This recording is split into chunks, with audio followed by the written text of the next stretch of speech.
안녕하세요 여러분, 반갑습니다. 대기업 김하진 멘토입니다. 오늘 엑스게이트 같이 한번 살펴보도록 하겠습니다.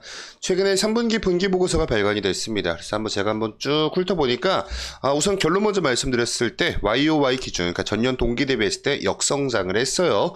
자, 그치만 그런 부분들이 주가에 좀 이렇게 부정적으로 그렇게 크게 반영이 되고 있지는 않습니다. 왜 그러냐면 지금 현재 시장에서는 엑스게이트에 분명히 기대가 되는 포인트가 있기 때문이에요. 그래서 오늘 영상에서는 여러분과 같이 우리 엑스게이트 3분기, 24년도 3분기 실적과 좀 더불어서 YOY 역성장에도 여전히 좀 기대가 되고 있는 그 이유에 대해서 같이 한번 살펴보는 시간 가져보도록 하겠습니다.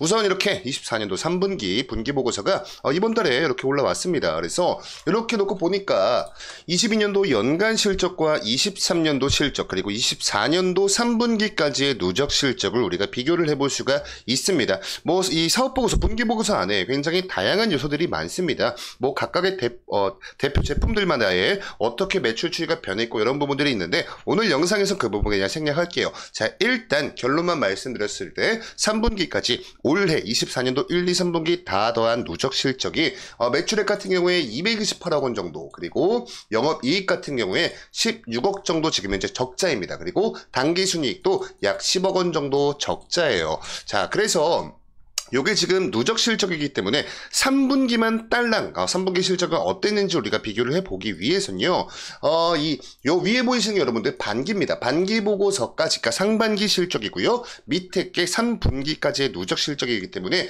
요 위에 있는 걸 요 아래에 빼면 돼요. 그래서 딱 이렇게 빼보니까 이렇게 보셨을 때 아직까지 네이버 증권에는 업데이트가 안 됐습니다. 그래서 제가 직접 적었어요. 보시면 24년도 3분기 실적 매출액 같은 경우에 65억 원 정도, 그리고 영업이익 같은 경우에 12억 4천만 원 정도 적자였습니다. 그리고 당기순이익도 약 10억 원가량 적자였는데 요거를 전년 동기와 요때 이렇게 놓고 비교를 해본다면 거의 약 한 10% 좀 넘게 매출액 같은 경우 역성장했고요. 영업이익과 당기순이익도 적자가 지속이 되었지만 적자가 더 확대가 되었습니다. 자, 그래서 뭐 굉장히 다양한 이유가 있을 수가 있겠지만 일단은 분기보고서 차원에서 우리가 좀 확인을 할 수 있는 부분 뭐냐면 전년도 동기 요 3분기까지의 누적 매출 원가를 놓고 비교해봤을 때 누적 매출액은 이때 당시 77억 원가량이었는데 이때는 올해는 65억 원이었습니다. 근데 매출액은 약 12억가량 줄었는데 매출 원가 부분이 비슷하죠. 자, 그러니까 매출 원가 쪽에서의 비용 통제가 좀 잘 되지 못했다. 1차원적으로는 이렇게 볼 수가 있겠고, 두 번째부터는 뭐 굉장히 다양한 시나리오들이 있을 수 있겠지만 일단 대표적인 게 가장 최근에 우리 엑스게이트가 SK텔레콤과 같이 엑스퀀텀이라고 해서 퀀텀 얼라이언스 회원사를 구축이 됐죠. 그래서 최근까지 우리 엑스게이트 같은 경우에 양자 보안 관련된 요쪽에 관련된 투자를 좀 많이 진행을 했었습니다. 그리고 어떤 뭐 당장의 매출 확대보다는 이제 차세대 매출처 확보를 하기 위한 노력들을 많이 해왔어요. 그래서 그런 부분들이 이렇게 좀 재무에 좀 부정적으로 좋지 못하게 반영이 되었다. 여기까지 우리가 살펴볼 수 있을 것 같습니다. 자, 그렇지만 여러분들 괜찮습니다. 우리 엑스게이트 같은 경우에 분명히 이렇게 좀 실적이 좋지 못했는데 시장에서 지금 주가는 그래도 어느 정도 버텨주고 있거든요. 그 분명한 이유가 바로 요거죠. 바로 양자입니다. 보시면요, 슈퍼컴퓨터가 만년 동안 할 수 있는 그 계산이 3분이면 끝난다. 요런 이 양자 컴퓨팅이 국내에 처음으로 도입이 됐다라는 소식이 들려왔습니다. 그래서 결과론적으로 미국 이외의 나라에 설치된 IBM 양자 컴퓨터 중에는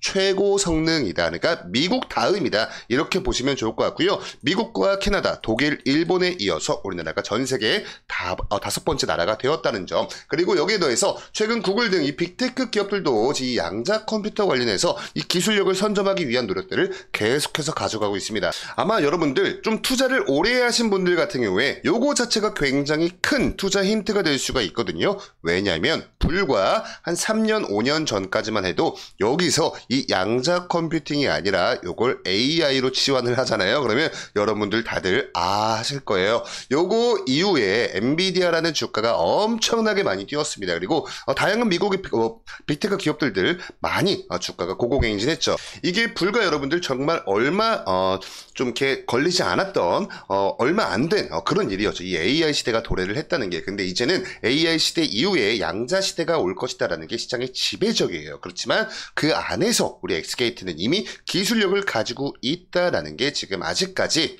우리 엑스게이트라는 컴퓨팅이라는 종목에 분명한 그런 포텐이 있다라고 말씀을 드릴 수가 있을 것 같고, 요 국내 양자 컴퓨팅, 요게 연세대학교에 이렇게 생긴 양자 컴퓨팅이 컴퓨터가 들어왔다라고 합니다. 이 부분 간단히 체크를 하시고요.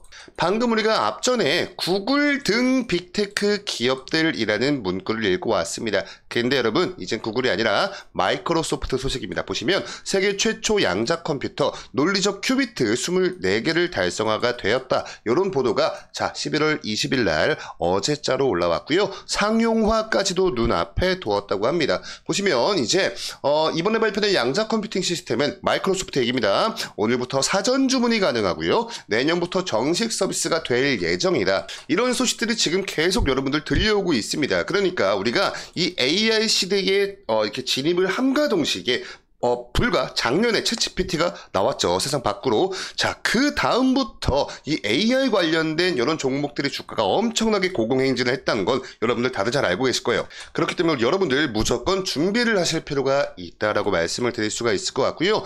이 양자 컴퓨팅 같은 경우에 이런 글로벌 빅테크 기업들뿐만 아니라 한 국가 차원에서도 밀고 있는 나라들이 있습니다. 바로 우리가 선진국으로 불리고 있는 미국과 중국과 유럽 등 이런 나라들에서 이미 정부가 앞다투어서 양자 컴퓨팅 기술에 투자를 하고 있다라고 합니다. 그러면서 한국도 인력 확보가 시급하다. 자, 왜 그러냐면 향후 글로벌 시장 주도권은요, 양자 컴퓨팅 기술 확보 여부에 달라질 것이다 라고 이야기를 하고 있고, 에너지 쪽에선 이미 양자 컴퓨팅 낙수 효과로 또 다른 산업혁명까지도 일어날 수 있다라고 전망이 되고 있죠. 이렇듯 양자 기술이 굉장히 중요한데 그 이유에 대해서만 간단히 좀 알아보시면, 일단은 일반 컴퓨터 같은 경우에 이진법으로 돌아가고 있습니다. 연산 처리가 0과 1로만 가능해요. 근데 이제 양자 컴퓨팅은요, 0, 1 이렇게 딱딱 나눠서가 아니라 0일 수도 있고 1일 수도 있는 말 그대로 중첩 상태로 이 큐비트라는 이런 것에 기반해서 이론적으로는 슈퍼컴퓨터보다 30조 배 이상, 30배 아닙니다. 30조 배 이상, 그리고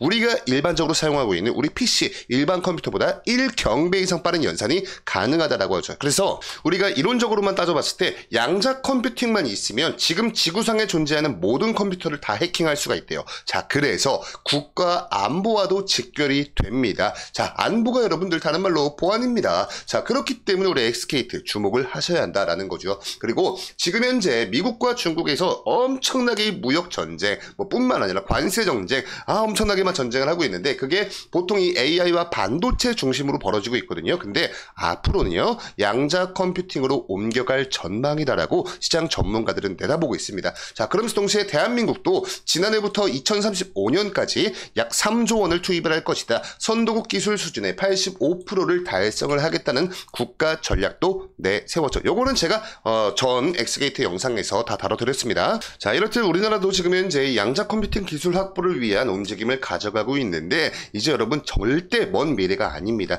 이미 SKT 같은 경우에는요, 가장 최근에 10월 15일이었죠. 지난달 이중 양자 보안 하이브리드형 제품을 출시를 하기도 했고요. 요게 양자 암호 원칩이라고 해서 국정원 암호 모듈 검증까지도 이번에 통과가 됐습니다.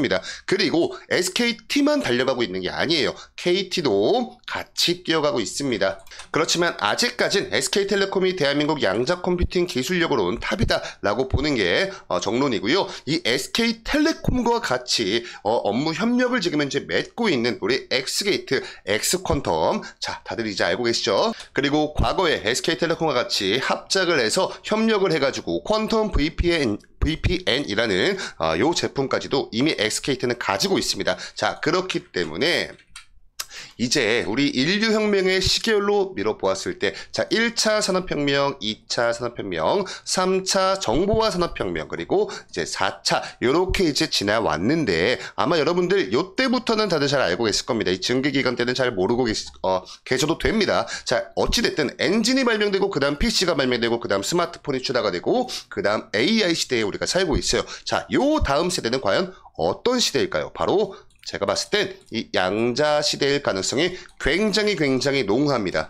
이를 통해서 지금까지도 정복하지 못했던 뭐 다양한 불치병이나 난치병들 이런 것들 정복을 할 수도 있을 것 같고 지금까지 인류의 과학기술력만으로는 해결하지 못했던 굉장히 다양한 분야의 굉장히 다양한 문제들을 양자 컴퓨터 하나로 다 해결을 할 수가 있기 때문에 이제 앞으로는 양자 시대가 도래할 가능성이 굉장히 농후해요. 그리고 이것과 더불어서 보안도 물론 너무나 중요해지겠죠. 우리가 가장 최근까지만 하더라도 이 AI 시대가 도래함에 따라서 이 생성형 AI를 악용하는 사례를 우리 가장 최근에 겪었습니다. 딥페이크 사태 여러분들 기억하실 겁니다. 자, 그렇기 때문에 이 양자 기술력과 더불어서 양자 보안 기술력도 물론 무조건 중요해질 수밖에 없기 때문에 그만큼 우리 엑스게이트 분명한 포텐이 있다라고 말씀을 드릴 수가 있을 것 같고요. 우리 엑스게이트 관련된 추가적인 어떤 이슈나 정보들 올라올 때마다 업데이트 저희 데이업에서 도와드리도록 하겠습니다. 다음 영상 통해서 인사드릴게요. 감사합니다.